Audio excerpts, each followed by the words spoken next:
Hi friends, എല്ലാവർക്കും ബിസ്മി കിച്ചണിലോട്ട് സ്വാഗതം. ഇന്ന് ഞാൻ വന്നിട്ടുള്ളത് ബ്രെഡും ചിക്കനും കൊണ്ടുള്ള വളരെ ഈസിയും നല്ല ടേസ്റ്റിയുമായ ഒരു പക്കോടയുടെ റെസിപ്പി ആയിട്ടാണ്. അപ്പോൾ നമുക്കിതെങ്ങനെയാണ് ഉണ്ടാക്കുന്നതെന്ന് കണ്ടു നോക്കാം. ബ്രെഡും ചിക്കനും ചേർത്തുള്ള പക്കോട ഉണ്ടാക്കാനായിട്ട് ഞാനിവിടെ ചെറിയ സൈസ് ബ്രെഡ് 6 എടുത്തിട്ടുണ്ട്. വളരെ ചെറിയ ബ്രെഡാണ്, അതുകൊണ്ടാണ് 6 എടുത്തത്. വലുതാണെങ്കിൽ 4 എടുത്താലും മതിയാകും. ഈ ബ്രെഡിനെ നമുക്ക്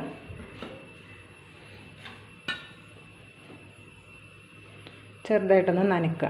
നനച്ചതിന് ശേഷം ഒരു ബൗളിലേക്ക് ഇട്ട് കൊടുക്കുക.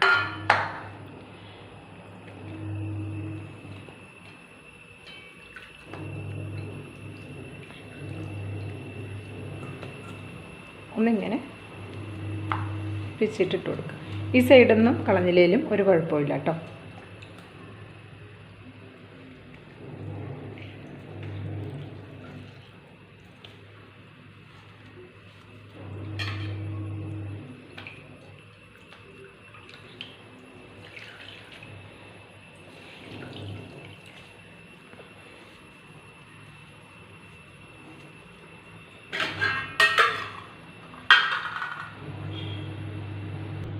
ഇനി നമ്മളിതിലേക്ക് ചേർത്ത് കൊടുക്കുന്നത് ഉള്ളിയാണ്. ഇതൊരു മീഡിയം സൈസ് ഉള്ളി, സവാള ഇത് ചെറുതായിട്ട് കട്ട് ചെയ്തെടുത്തു, ഇങ്ങനെ നീളത്തിൽ കട്ട് ചെയ്തെടുത്തതാണ്. ഇത് ഇതിലേക്ക് ചേർത്ത് കൊടുക്കാം.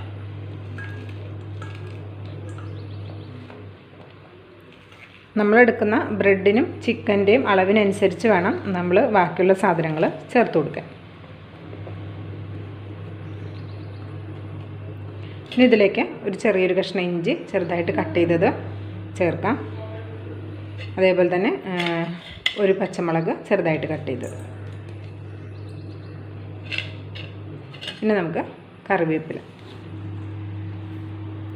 വേണമെങ്കിൽ ഒന്ന് കട്ട് ചെയ്തിട്ട് ചേർത്ത് കൊടുക്കാം. പിന്നെ നമ്മൾ 2 പീസ് ചിക്കൻ ഒന്ന് മഞ്ഞൾ ഉപ്പിട്ടിട്ട് വേവിച്ചെടുത്തത് ഇതുകൂടെ ഒന്ന് ഇങ്ങനെ കൈ കൊണ്ട് ചെറുതായിട്ട് കട്ട് ചെയ്ത് ഇങ്ങനെ പിച്ച് കീറിയിട്ട് കൊടുക്കുക.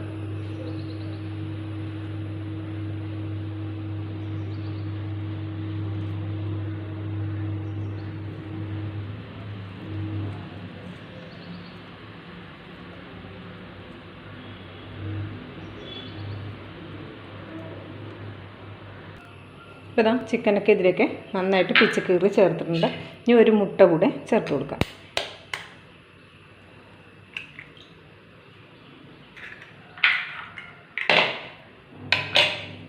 നമുക്കിതിലേക്ക് ആവശ്യമായ ഉപ്പ് ചേർത്ത് കൊടുക്കാം.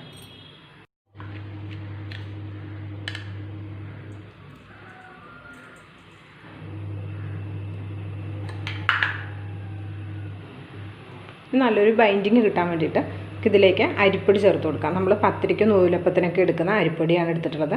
ഇത് 1/4 കപ്പ് എടുത്തിട്ടുണ്ട്, അതായത് 4 ടേബിൾ സ്പൂൺ. ഇതിൽ നമുക്ക് ആവശ്യത്തിന് ചേർത്തിട്ട് നന്നായിട്ടൊന്ന് മിക്സ് ചെയ്തെടുക്കാം.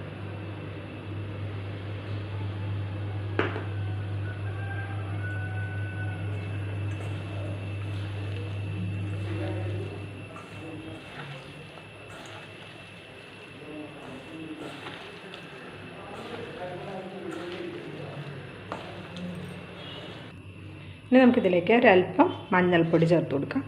നമ്മുടെ പക്കോടയ്ക്ക് നല്ലൊരു കളർ കിട്ടാൻ വേണ്ടിയിട്ടാണ്. ഒരു 1/4 ടീസ്പൂൺ മഞ്ഞൾപ്പൊടി, ഒരു 1/2 ടീസ്പൂൺ ഗരം മസാലയുടെ പൊടി,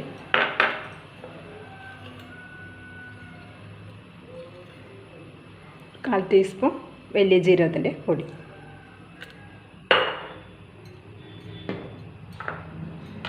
ഇനി നമുക്കിവിടെ മാറ്റി വെച്ചിട്ടുള്ള ബാക്കി അരിപ്പൊടി കൂടെ ചേർത്തിട്ടൊന്ന് മിക്സ് ചെയ്തെടുക്കാം.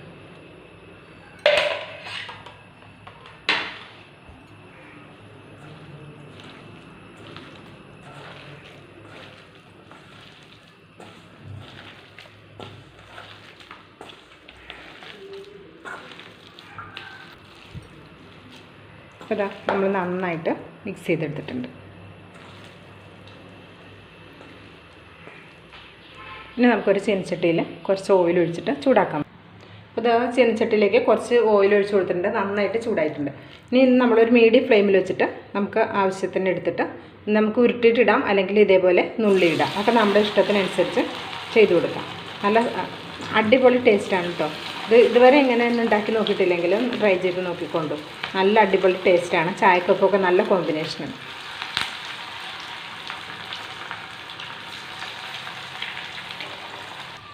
അപ്പോൾ ഇതാ ആദ്യം ഇട്ടത് ഇവിടെ ആയിട്ടുണ്ട്. ഇനി ഇത് നമുക്ക് എണ്ണയിൽ നിന്ന് കോരാം. ഒരിക്കലും നമ്മൾ ലോ ഫ്ലെയിമിൽ വെക്കരുത് കേട്ടോ. Medium to high flame. നല്ലോണം എണ്ണ ചൂടായി കഴിഞ്ഞാൽ ഒരു മീഡിയം ഫ്ലെയിമിലേക്ക് മാറ്റുക. പിന്നെ എണ്ണയുടെ ചൂടനുസരിച്ച് തീയുടെ വലിപ്പം അഡ്ജസ്റ്റ് ചെയ്ത് വെക്കുക കേട്ടോ.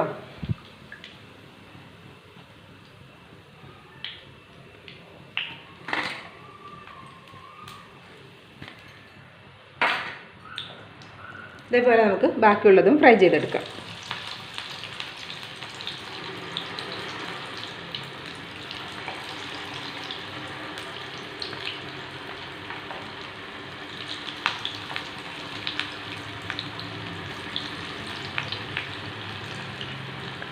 ഈ റെസിപ്പി എൻ്റെ ഒരു ഫ്രണ്ട് പറഞ്ഞു തന്നതാണ് കേട്ടോ. എന്നിട്ട് ഞാൻ ഉണ്ടാക്കി നോക്കി. എല്ലാവർക്കും നല്ലോണം ഇഷ്ടമായി. അത്രക്കും നല്ല അടിപൊളി ടേസ്റ്റാണ്. അപ്പോൾ എൻ്റെ ഫ്രണ്ടിൻ്റെ പേര് ലൈല എന്നാണ്. അവൾക്ക് ഒരുപാട് താങ്ക്സ്.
അപ്പോൾ ഇതാ നമ്മുടെ ബ്രെഡും ചിക്കനും കൊണ്ടുള്ള നമ്മുടെ പക്കോട ഇവിടെ റെഡി ആയിട്ടുണ്ട്.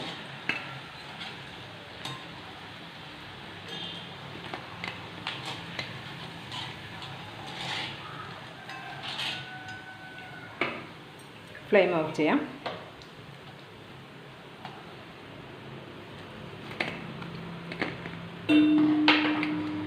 അപ്പോൾ നമ്മുടെ ബ്രെഡും ചിക്കനും കൊണ്ടുള്ള ഈ വളരെ ടേസ്റ്റിയായ നല്ല പെട്ടെന്ന് ചെയ്തെടുക്കാൻ പറ്റിയ നമ്മുടെ ഈ പക്കോട ഇഷ്ടമായിട്ടുണ്ടെങ്കിൽ ട്രൈ ചെയ്ത് നോക്കുക. ട്രൈ ചെയ്ത് നോക്കിയിട്ട് ഫീഡ്ബാക്ക് അറിയിക്കാൻ മറക്കരുത്. ലൈക്ക് ചെയ്യാനും ഷെയർ ചെയ്യാനും മറക്കരുത്. ബിസ്മി കിച്ചൺ എന്ന യൂട്യൂബ് ചാനൽ ഇതുവരെ സബ്സ്ക്രൈബ് ചെയ്തിട്ടില്ലെങ്കിൽ ഒന്ന് സബ്സ്ക്രൈബ് ചെയ്തോളൂ. ആ ബെല്ലൈക്കൺ കൂടി ഒന്ന് എനേബിൾ ചെയ്ത് വെച്ചാൽ നമ്മൾ അപ്ലോഡ് ചെയ്യുന്ന വീഡിയോസിൻ്റെ നോട്ടിഫിക്കേഷനൊക്കെ കറക്റ്റായിട്ട് ലഭിക്കും. ഇൻഷാ അല്ലാഹ് അടുത്തൊരു വീഡിയോയിൽ വരുന്നവരെ എല്ലാവർക്കും നന്ദി, നമസ്കാരം.